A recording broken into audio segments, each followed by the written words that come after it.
So guys देखिए, जैसा कि आपके सामने एक क्वेश्चन दिया हुआ है मध्य प्रदेश से रिलेटेड कि मध्य प्रदेश में फ्लड आ सकते हैं कि नहीं आ सकते। आप देखिए क्वेश्चन को पढ़िए। Highlight the areas affected by floods in Madhya Pradesh, present solutions to the problem of the floods. जैसा अगर आपसे क्वेश्चन पूछेंगे तो आप सबसे पहले इसको नंगा करो क्वेश्चन को। Highlight the areas affected bye flood. ठीक है भाई, एरिया बताना है, वो भी किसके? सिर्फ मध्य प्रदेश के, मध्य प्रदेश के, right.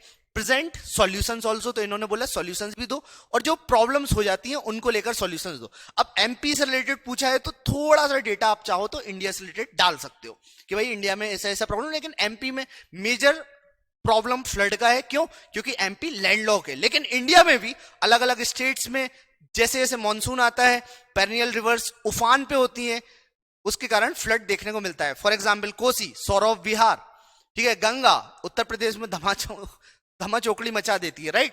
So that is what you need to write in introduction में। आप ये पॉइंट्स लिखने की कोशिश करिएगा। जैसा मैं अगर अपना आंसर दूं तो main reasons for the flood in Madhya Pradesh is water logging. सबसे बड़ी समस्या हमारे भारत देश में वाटर लॉगिंग की है रिवर बैंक्स में of the state due to what excessive rainfall. कभी कभी एल नीनो ला नीना के कारण हमारे यहाँ तगड़ी वाली रेनफॉल हो जाती है, naught El Nino. Sudden rapid water release from the dams, dam से तगड़ा वाला पानी बह जाता है, बह के निकल जाता है, डैम फूट जाते हैं, वाटर लॉगिंग की सिचुएशन देखने को मिल जाती है जिसको हम अर्बन फ्लडिंग बोलते हैं। उसके कारण ये फ्लडिंग देखने को मिलती है। इतना पॉइंट आपको अपने इंट्रोडक्शन में लिखना है। चलिए, ये 11 मार्कर को क्वेश्चन, तो उसके हिसाब से हमें नेक्स्ट जो टॉपिक बताना है कि apart from this due to blockage in drainage, flood की जो सिचुएशन है वो अर्बन एरियाज में काफी ज्यादा देखने को मिलती है, इसलिए अर्बन फ्लडिंग इंडिया में बहुत ज्यादा प्रिवेल करता है। अब मध्य प्रदेश की बात करी जाए तो मध्य प्रदेश ने डिजास्टर मैनेजमेंट, जो स्टेट डिजास्टर मैनेजमेंट अथॉरिटी है वो बना रखी है। अब वो करती क्या है, तो they have divided Madhya Pradesh into 10, मतलब 10 जो रिवर बेसिन्स हैं, जो बहुत मेन रिवर बेसिन्स हैं, उनमें उन्होंने डिवाइड कर रखा है, उसके बेसिस पे काम करते हैं। ये पॉइंट हमने लिख दिया। इंट्रो लिखा पहले मैंने, जिसमें इंडिया के बारे में कुछ जानकारी दी, फिर मैंने मध्य प्रदेश की कुछ जानकारी दी, और मैंने एक इंट्रोडक्शन में काफी कुछ एक्सपर्टीज के चलते एक पॉइंट दिया कि ओके फ्लड मैनेजमेंट ये होता है, अर्बन फ्लड मैनेजमेंट ये होता है। अब उन्होंने पूछा एरियाज। अब आपको मालूम होनी चाहिए कि चंबल रिवर है, उसके कारण फ्लड आता है, तो कौन कौन से जिले हैं जो अफेक्ट हो जाते हैं? Gwalior, Mandsaur, Guna, Morena and all. फिर दूसरा पॉइंट नर्मदा, तो area affected are Jabalpur, Narsinghpur, Narmadapuram and Harda. फिर बेतवा, विदिशा, रायसेन। पेनगंगा के कारण मंडला, छिंदवाड़ा, बालाघाट। सोन और टोन्स के कारण रीवा, सतना, छतरपुर। कि भाई इन डेटा से जो एग्जामिनर है उसको लगेगा कि भाई बंदे को देखो पूरा इंडिया का मैप, इंडिया के साथ साथ नहीं मध्य प्रदेश का मैप रटा हुआ है, याद है इसको, ये भी मालूम है कि रिवर्स कहां पर है, तो वो आपको एक्स्ट्रा मर्ज देगा आंसर्स में, एक्स्ट्रा नंबर दे सकता है आंसर में। नाउ नेक्स्ट चीज जो आपको करनी है, आपको मध्य प्रदेश का मैप बनाना है, और जिस जिस लोकेशन पर आपको दिख रहा है तो वहां पे एक शॉर्ट में कि यहाँ पे चंबल है, यहाँ पर नर्मदा है, यहाँ पे सोन है, यहाँ पे टोन्स, इस टाइप से आप मार्कआउट कर दीजिए, तो इसमें आपको 1 नंबर और एक्स्ट्रा मिल जाएगा। समझ रहे हो? इसमें आपको 2 नंबर मिल गया, इंट्रोडक्शन में आपको 2 नंबर मिल गया, फिर 1 नंबर आपको इसमें मिल गया। अब आप सोचिए आगे हमें बताना है कि भाई फ्लड की बात हो रही है तो किस तरह से कौन कौन से स्टेप्स लेने चाहिए, मेजर्स लेना चाहिए ताकि आप फ्लड को मैनेज कर पाए। तो मेजर्स 3 स्टेप्स की बात करी है। अब यहां पर फ्लड के बारे में लिखा है, it is such a disaster in which adequate time is given for rescue and responses. Obvious सी बात है, फ्लड एकदम से नहीं आता। जैसे अर्थक्वेक आएगा तो वो सडन है, ड्रास्टिक है, लेकिन फ्लड एकदम से नहीं आता है। सडन ड्रास्टिक तब होता है फ्लड जब डैम फूट जाए, राइट। लेकिन ग्रेजुअली पानी का लेवल बढ़ता है तो लोग बच सकते हैं अपने एरिया को छोड़ के। तो इसलिए आप यहां पर प्रायर प्रिपरेशन की बात कर सकते हैं कि अगर फ्लड के पहले की बात करिए, फ्लड आने वाला है, दिख रहा है, ठीक है, आईएमडी इंडियन मेट्रोलॉजिकल डिपार्टमेंट उन्होंने बोल दिया, right, national disaster management authority ने बोल दिया कि भाई फ्लड को कंट्रोल करना है, तो कैसे करना है? आइडेंटिफाई करो अफेक्टेड एरिया को, वेदर फोरकास्ट के बारे में देखो, ब्रॉडकास्ट करो वेदर की इंफॉर्मेशन रेडियो से, कम्युनिकेशन चैनल से, जिससे कर सकते हो करो, एक्टिवेट करो फ्लड कंट्रोल पैनल्स को, ट्रेनिंग दो फ्लड रिलीफ वर्क में लोगों को कि भाई तैरना आना चाहिए, ये बेसिक नेसेसिटी बनाओ, ठीक है। नेक्स्ट चीज, ऑर्गेनाइज करो रिलीफ टीम्स को कि रिलीफ टीम्स किस तरह से काम करेंगी। अब पहला मैंने स्टेप बताया कि भाई फ्लड के पहले क्या हुआ। अब फ्लड मैनेजमेंट, मतलब अगर हो रहा है फ्लड तो उस जगह पे क्या करें, तो क्विक एड और ट्रांसपोर्ट दो टू द अफेक्टेड पीपल, भाई लोगों को खाने की चीजें मुहैया हो जाए, ठीक है, एटलीस्ट फर्स्ट एड मुहैया हो जाए, then fulfilment of medical and flood requirements, then third thing is drainage measures कि भाई अगर फ्लड आ गया है तो कहां पर प्रॉब्लम है, ये अर्बन फ्लडिंग में कहां प्रॉब्लम है, नाले जाम है तो नाले को साफ करे है। ठीक है, तो ये इन्होंने बताया कि फ्लड मैनेजमेंट उस टाइम।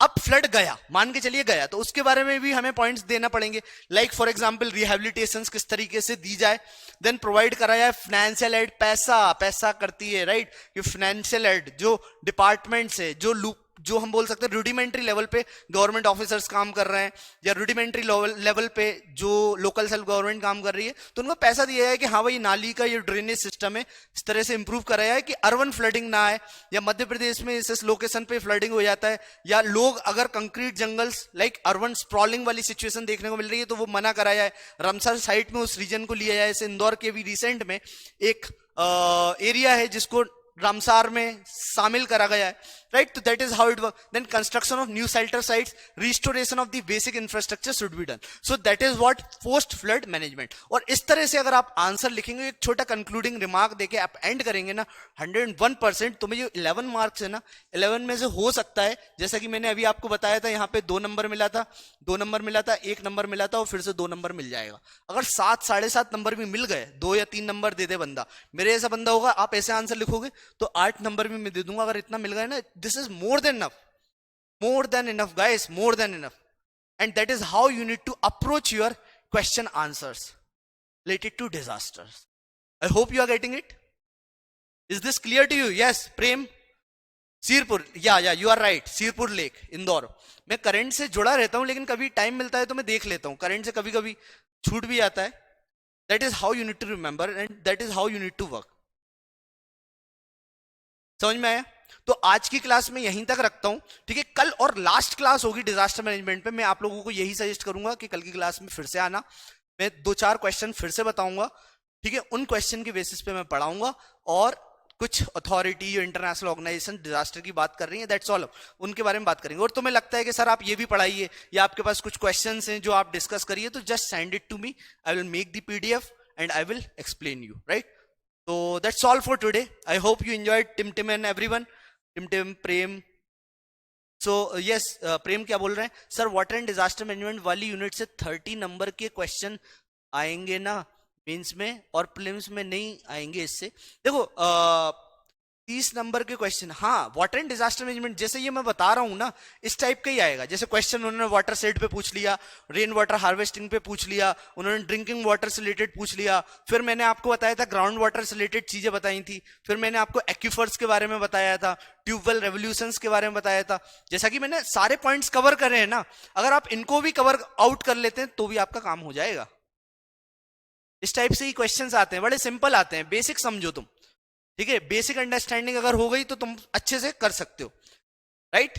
तो वाटर एंड डिजास्टर मैनेजमेंट में बस यही फ्लड है, अर्बन फ्लडिंग है, और क्या है, ठीक है।